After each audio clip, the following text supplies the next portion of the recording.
पिल्लू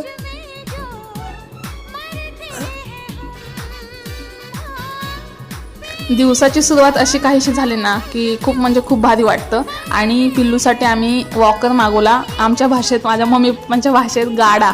आमचं चाललं होतं की मागवायचा की नको, मागवायचा की नको. मग मी मागवला फायनली. काहीतरी मला 1234 रुपयाला पडला, विदाऊट गेमवाला आणि विदाऊट ते हँगिंगवाला वरती धरायचं असतं ते. कारण ही खेळून तोडणारच होती, मला माहिती होतं. त्यापेक्षा ती खाताना वगैरे त्यावरती ठेवून काय ते खाईल म्हणून मी तसावाला मागवला. सकाळी मी यांच्यासाठी कणिक शिजवून घेतलं. मला तर काय आवडत नाही आणि वजन वाढतं म्हणून मी काय खात नाही. ह्यांना खूप आवडतं, त्यांच्यासाठी शिजवलं, दूध तापवून घेतलं. स्वयंपाकाचं बाकी मी काहीच शूट घेतलं नाही आज. खरंच म्हणजे सारखं मोबाईल घ्यायला पण कंटाळा येतो आणि मी चार्जिंगला लावते, मग एकदा थोडंफार शूट घेतलं की. आणि नेमकं मी 10:15 निघले घरातून ऑफिसला जायला आणि डिलेवरीवाल्याचा फोन आला की तुमचं पार्सल आलं आहे. आणि मला असं झालं की कधी मी बघेल. मग दुपारी आल्यावरती पहिले मी जेवायला जायच्या अगोदर इथं खाली आले, वॉकर बघितला. पप्पा मम्मी जेवत होते, त्यांना म्हटलं जेवा.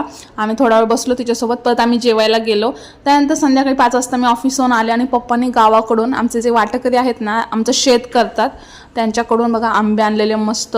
यावर्षी आम्ही आंब्याच्या सीझनमध्ये जास्त आंबाच खाल्ला नाही. तर कशामुळे काय झालं, का बरं आणले नाही हे सगळं जाऊ द्या, पण खाल्लेच नाहीत. फक्त कापायचे जे आंबे असतात ना, त्याला काय बोलतात, कलंबी काय ते असं बोलतात, ते वाले आंबे खाल्ले आम्ही बऱ्यापैकी.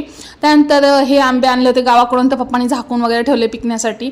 मम्मीसाठी मी इथे डिटर्जंट पावडर मागवली व्हीलवाली 4 किलोची, फक्त 188 रुपीजला, 188 रुपयाला 4 किलो पावडर. म्हणजे ते कॅशबॅक वगैरे भेटतो त्यामध्ये. माझ्या फ्लिपकार्ट्सवरून मागवलं, अकाउंटवरून. इथे संध्याकाळी आमच्यासाठी मी सोया पुलाव केला होता. आंबा कापून घेतला मस्त, थंड ठेवायचा, पाण्यामध्ये टाकून ठेवायचे आंबे, ज्यामुळे हीट कमी होते. आता लवकर जेवण करण्याचं कारण की आज आहे मम्मी पप्पांची 32वी ॲनिव्हर्सरी. लग्नाला पूर्ण 32 वर्ष पूर्ण झाले. आता मम्मी पप्पा तर नकोच म्हणत होते, त्यांना काही इंटरेस्ट नसतो यामध्ये. पण मी ना येताना त्यांना न सांगता केक आणला होता. आणि पिल्लू बघितलं, पहिलंच वर्ष आहे, पिल्लू त्यांच्यासोबत केक कापायला बसले आणि कसली एक्सायटेड आहे. दोघांपेक्षा तीच जास्त केक कापायला एक्सायटेड होती. आणि वॉकरमध्ये तर टाकल्यावरती खूप भारी खेळते ती. आता तिला खूप मजा येते. पहिले तर काय हलवायलाच येत नव्हता तिला, फक्त बसून राहायची.